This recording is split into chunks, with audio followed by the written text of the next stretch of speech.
우리 삶을 주관하시는 아버지 하나님, 날씨가 많이 포근해져서 새벽을 깨우며 주 앞에 나오는 길이 참 상쾌하게 느껴지는 새벽입니다. 이 새벽도 주께서 우리의 발걸음을 주장하셨기에 오늘도 주 앞에 믿음의 무릎을 꿇습니다. 우리가 각자 다 다른 환경 가운데서 주님을 찾지만은 우리는 한 마음으로 주님을 예배합니다. 내가 있는 그곳이 진정한 예배의 터가 되게 도와주시고 하나님의 특별하신 은혜를 경험하는 장소가 될 수 있도록 도우시고 오늘 또 말씀을 통하여서 하나님의 마음이 읽혀지는 복된 시간 될 수 있도록 도와주시옵소서. 감사드리며 예수 그리스도의 이름으로 기도하옵나이다. 아멘. 오늘의 말씀은 역대하로 갑니다. 어제의 말씀과 같은 내용이 역대하에 기록이 되어 있습니다. 역대하 35장. 열왕기 상하 다음에 역대기가 기록되어 있으니까요. 바로 뒷장을 보시면 되겠습니다. 역대하 35장입니다. 20절.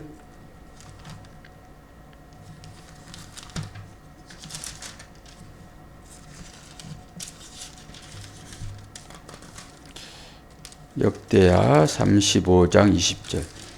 역대하도 36장까지 밖에 없으니까 이제 이스라엘의 역사가 거의 이제 끝나가고 그런 과정을 보게 될 것입니다. 역대하 35장 20절에서 27절. 지난번에 요시야가 죽는 사건이 간단하게 기록됐는데 오늘은 좀 길게 기록이 됐습니다. 역대하 35장 20절에서 27절 봉독합니다.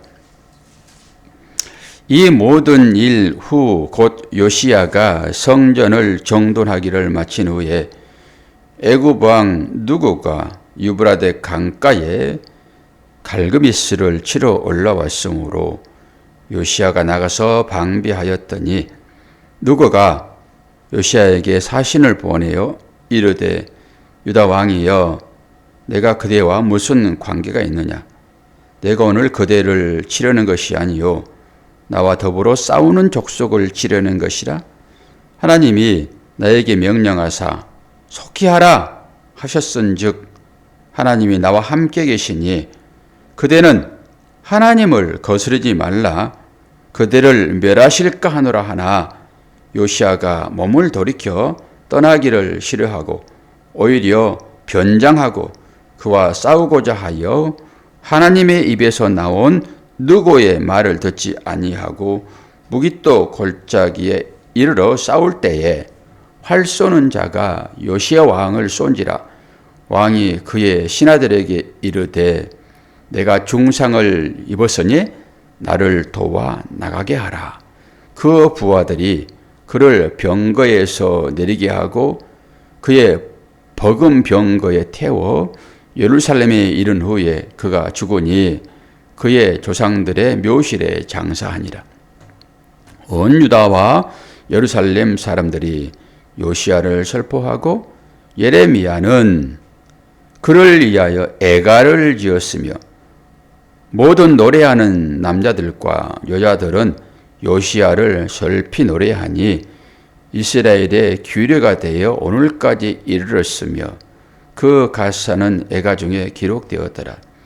요시야의 남은 사적과 여호와의 율법에 기록된 대로 행한 모든 선한 일과 그의 처음부터 끝까지 행적은 이스라엘과 유다 열왕기에 기록되니라. 아멘. 왕 중의 왕, 전혀 흠잡을 데 없는 요시야. 그런데 요시야가 이상한 방법으로 죽게 됩니다. 애굽 왕 누구가 아수르를 침공했는데 그 길을 막고 있다가 하나님의 명령이다 비켜라 그랬더니 그 말을 듣지 않고 변장을 하고 싸움에 나갔다가 딱 아합 왕이 화살에 맞아가 죽는 것처럼 그렇게 죽고 맙니다. 이제 이러니까 이것을 가지고 다양한 방법으로 해석들을 해요. 저 인터넷을 이틀 동안 계속 뒤졌는데 인터넷에서 저의 이 갈망을 채워줄 만한 글귀가 별로 없습니다. 그러니까 이 시대적인 그 상황을 전부 얘기를 하고 어떤 사람은 이 요시야가 교만해져 가지고 하나님의 말씀을 따르지 않고 자기 의지를 발동해 가지고 죽었다 이렇게 얘기하고, 또 어떤 사람들은 그 시대적인 배경을 또 설명을 하고 그럴 수밖에 없지 않았겠냐 이런 설명을 하는데, 그 시대적인 배경이라고 하는 것은 역사이니까 일단 알아야 되겠죠. 우리가 살고 있는 것이 역사이잖아요. 이 역사를 떠나서 우리가 살 수 없지요. 그 당시에도 이 역사로 이렇게 기록되었으니까 그 역사를 살펴보게 되면은 북쪽 이스라엘이 멸망했죠. 아수르에 의해서. 근데 남쪽 유다는 아수르가 멸망시키는 것이 아니라 바벨론, 신바벨론이 멸망을 시키는 것입니다. 아수르가 힘의 세력이 월등히 저하돼 가지고 요시야가 북쪽까지 그 정화를 하거든요. 북쪽까지. 그러니까 북쪽은 아수르가 담당을 쳐들어와 가지고 다들 점령을 하고 있었으나 힘이 딸리니까 아수르가 이제 약간 밀리는 그런 상황이에요. 이 길그마스라고 하는, 여기도 지금 그쪽으로 이제 피신한 사람이 있었는데, 이제 애굽이 왜 이 전쟁을 일으켰느냐라고 하게 되면은, 이제 애굽은 지금 바벨론이 한참 성장하는 그런 시국이라서 애굽도 위기의식을 느낍니다. 그래서 아수르를 지금 도와주러 가는 그런 측면이라고 얘기를 해요. 여기에는 아수르를 침공한다라고 얘기를 하고 있지만 학자들 간에도 견해들이 다 다릅니다. 그 단어 하나를 이렇게 해석을 해서 이렇다라고 얘기도 하고 저렇게 해서 저렇게 했다라고 하고, 어쨌든 간에 침공하러 간다라고 얘기를 하고 있으나 아수르를 도우러 간다라고 하는 것이 정설이에요. 애굽이 아수르를 도우러 간다. 왜 아수르를 도우러 갈까요? 그게 방어적인 성격이 있습니다.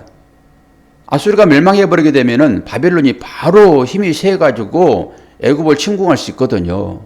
그래서 아수르를 도와가지고 그 중간 완충지대를 두려고 지금 바로가 거기로 갔다. 근데 하나님의 명령으로 그 일을 행한다라고 지금 바로는 얘기를 하고 있잖아요. 이런 것들 때문에 여러 해석들을 하죠. 그런데 우리는 이 하나님의 말씀을 볼 때 해석이 안 되는 부분은 해석을 굳이 할 필요가 없습니다. 억지로 해석할 수 없기 때문에요. 그런데 저는 여러 해석을 다 들어도 저의 이 갈망함을 채워주지를 못해요. 그러면 이제 머리를 또 싸매게 되죠. 어떻게 해석을 하는 것이 은혜스럽게 해석하는 것인가? 우리가 살고 있는 우리의 현실, 이것도 역사인 것이고 이것도 어떻게 해석을 해야 은혜스럽게 해석을 할 수 있을까요? 똑같지요. 그럼 저는 지금 이것을 애매하게 요시야가 누군데 성전 수리를 하고 말씀에 따라서 유월절을 지키고 철저하게, 유월절도 그냥 간단히 지키는 것이 아니라 대대적으로 유월절을 지킨다라고 하는 거잖아요. 말씀 보게 되면 사사기부터 유월절을 지키지 않았다라고 얘기를 하는데 그런 건 아니고 히스기야도 유월절 지키라고 명령을 했어요. 그런데 사사시대부터 유월절을 지키지 않았다라고 하는 것은 온전한 유월절을 지키지 않았다라고 하는 것으로 보면 됩니다. 요시야는 철저하게 말씀에 따라서 유월절을 지키거든요. 그리고 그 유월절을 지키고 나서 요시야는 지금 죽는 거거든요. 여기에 제가 착안을 두고 해석을 해봤어요. 유월절이 뭡니까? 유월절은 이스라엘 백성들이 출애굽할 때 하나님께서 영원히 대대로 이 절기를 지키라라고 명령한 거거든요. 이게 유월절 제정이라고 하는 것은. 유월절은 뭡니까? 넘어갔다라고 하는 거잖아요. 그 예수 그리스도의 피라고 상징되어지는 그 양의 피, 이 피가 발라진 그 문설주는 죽음의 사자가 들어가지 않았잖아요. 그래서 결국 이스라엘 백성들이 이것을 기점하는 것입니다. 이게 유월절이에요. 그러니까 이 모든 절기들은 이 유월절과 맞닿아 있습니다. 유월절을 다 표시하고 있는 것이죠. 그래서 절기 중에 절기는 유월절입니다. 그런데 이 유월절이 계속 지켜지지 않다가, 아니 온전히 지켜지지 않다가, 온전이라고 하는 것은 유월절의 뜻을 아는 것입니다.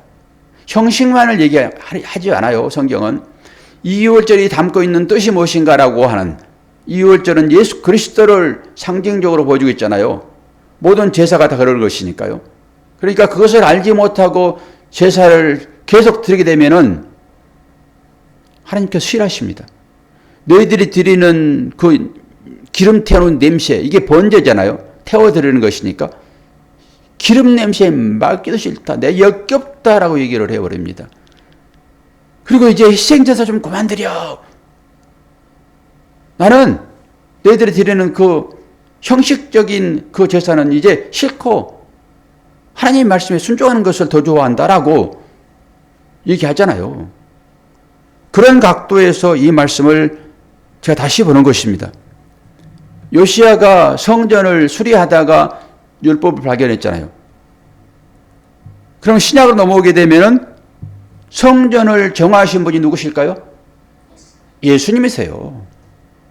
요시야가 성전을 수리하고 그 가운데서 율법을 낭독하잖아요.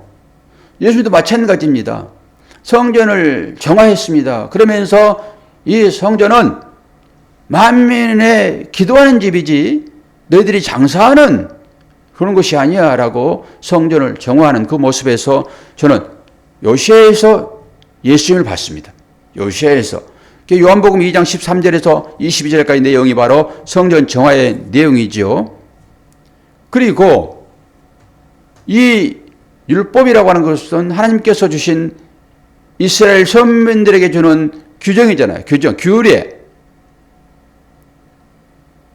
그럼 예수께서 이 땅에 오시는 것은 뭘 이루시기 위하여, 뭘 완성하러 오셨습니까? 율법을 완성하러 오셨다고요. 그래서 저는 예수는 율법으로 오셨다라고 얘기를 했습니다. 요시야가 성전 정화를 통해 가지고 율법이 공포되어지고 언약의 갱신이 일어나잖아요. 언약의 갱신이라고 하는 것은 새 언약이 주어지는 것입니다. 새 언약이. 우리 어제 그거 봤잖아요. 언약을 갱신할 때 이스라엘 백성들이 그 율법을 듣고 나서 우리가 그 율법대로 따르겠습니다라고 재다짐하는 이 일들이잖아요. 언약의 갱신. 그래서 저는 이것을 새 언약으로 봤습니다. 새 언약. 예수께서 새 언약을 우리에게 주시죠.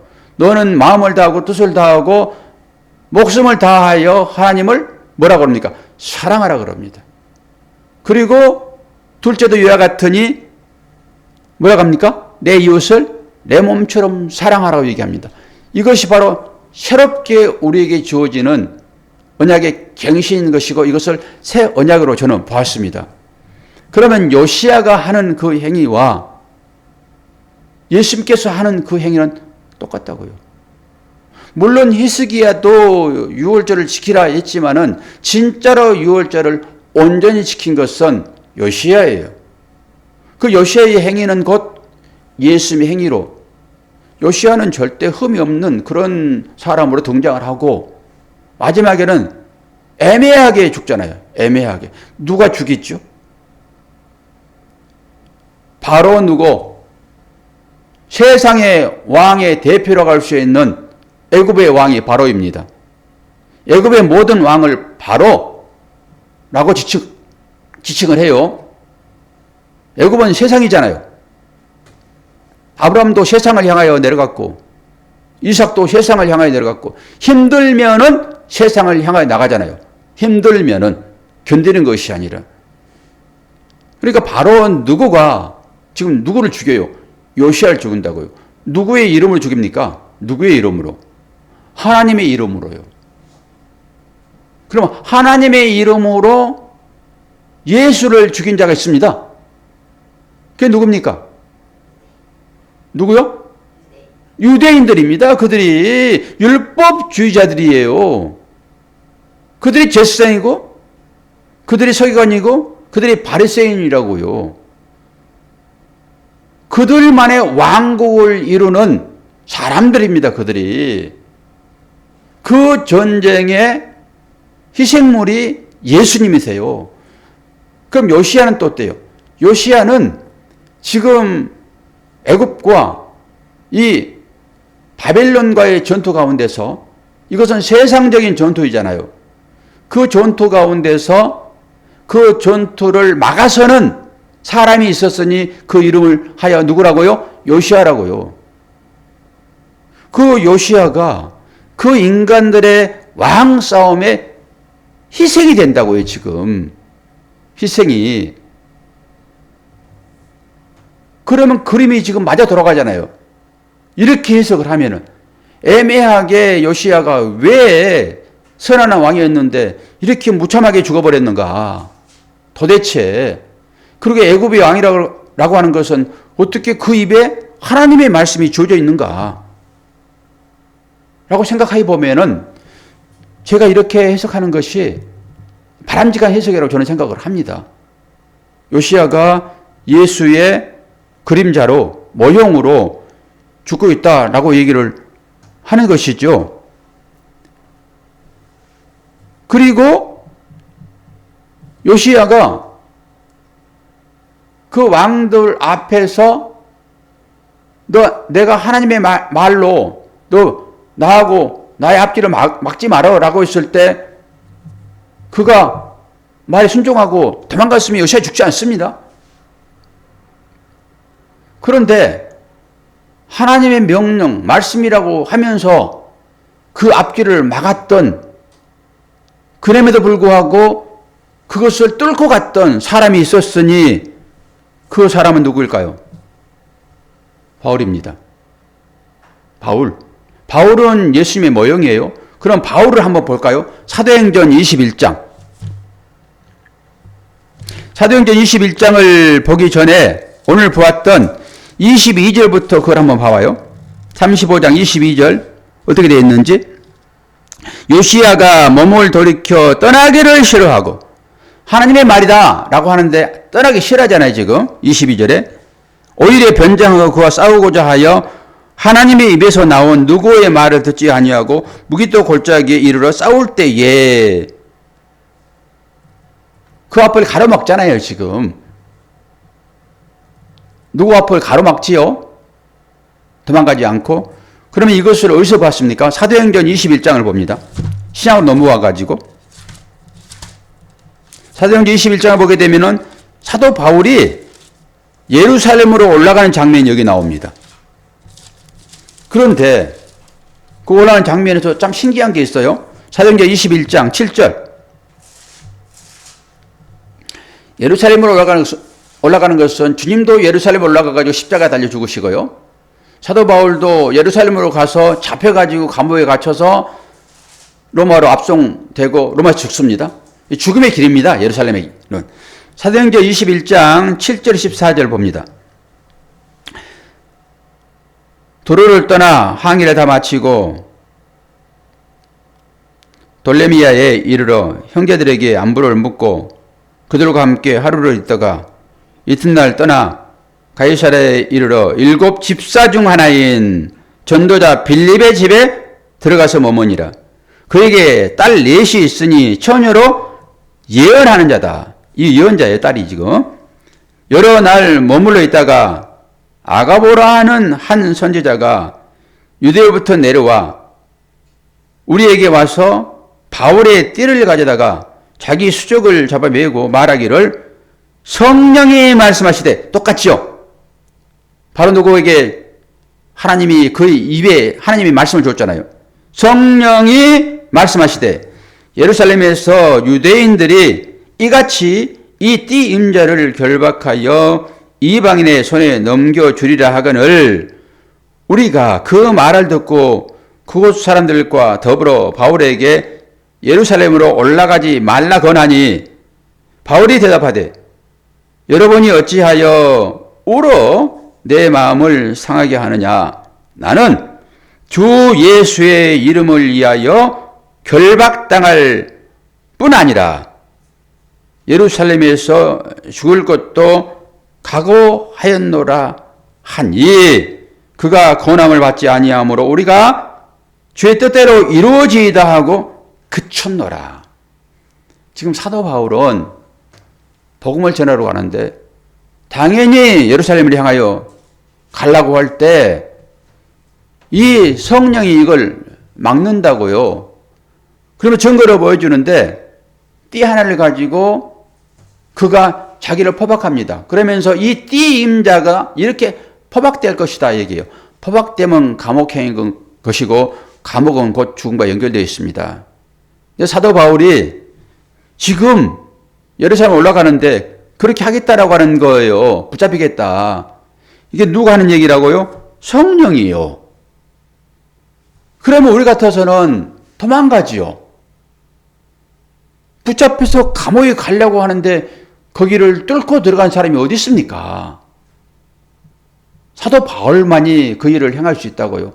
복음을 전하는 길에 누군가는 십자가를 져야 됩니다. 십자가는 힘이에요. 그 십자가의 힘으로 세력을 이기는 것이니까요. 그리 가는 것이죠. 죽어야 살잖아요. 내가 죽어야 내 형제가 살잖아요.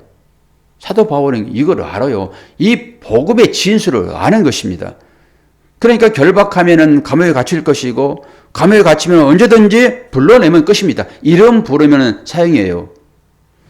그런데 이것을 누가 막냐고요. 지금 성령이 막아요. 못 가게 한다고. 그럼 오늘 이 사건과 요시야가 지금 바로가 했던 얘기를 들어보자고요. 바로 입에서 얘기를 하잖아요. 하나님께서 나를 보냈다. 네가 그 앞길을 막으면 되겠어? 그런데 불구하고 요시야는 막습니다. 그거를. 그러면은 딱 사도 바울이 성령이 막고 있는데 역으로 가는 것입니다. 그럼 이걸 이제 전반적으로 종합적으로 해석을 해보게 되면은 어떤 결론이 나오겠어요? 어떤 결론이? 세상 왕들의 싸움에 희생 제물이 된 요시야와 예수님. 그 예수님도 하나님을 섬긴다고 하는 이 제사장들, 이 사람들을 위해서 결국 희생 제물 되셨잖아요. 어떻게 이렇게 이 요시야의 이 죽음과 그 예수님의 죽음과 사도 바울의 죽음이 어떻게 일치해요, 이렇게? 그러면은 모든 사람들이 해석을 이렇게 하지 않는데, 그리고 역사적인 그 일로만 생각을 하고 요시야가 그 당시에 잠깐 교만해져 가지고 지혜롭지 못한 행동을 통해서 그런 죽임을 당했다. 이렇게 풀어내버리면은 이 얘기가 우리에게 주는 교훈이 뭡니까? 이 세상적인 어떤 질서와 그 가운데서 행하고 있는 우리의 삶을 아무리 들춰내도 그것이 나와 무슨 상관이 있습니까? 그것이. 이 말씀은 나와 연관이 돼야 되겠잖아요. 그러니까 이 역사적인 이 일을 통해 가지고 하나님은 어떻게 구원을 이루시는지, 이 구원이라고 하는 것은 누군가의 희생이 필요한데 말씀을 철저하게 준행하는 자는 이렇게 될 수밖에 없다. 예수님이 곧 말씀이시잖아요. 예수님께서 스스로 십자가를 지심으로 우리가 살아나는 것처럼 요시야가 곧 철저하게 유월절을 지켰더니 요시야는 죽음의 길로 가더라. 이 얘기입니다. 그러니까 이 얘기를 이해할 수 있느냐예요, 결론은. 그리고 하나님의 말씀을 그렇게 받느냐예요. 그리고 이런 조각들이 모여져 가지고 마지막에 온전한 한 사람인 그 예수로 세상이 끝이 난 거잖아요. 그 한 사람을 향하여 나가는 것이죠. 저는 이 설교를 기대를 하고 마음적으로 기쁨을 갖고 왔는데 권사님 하품을 해버리면은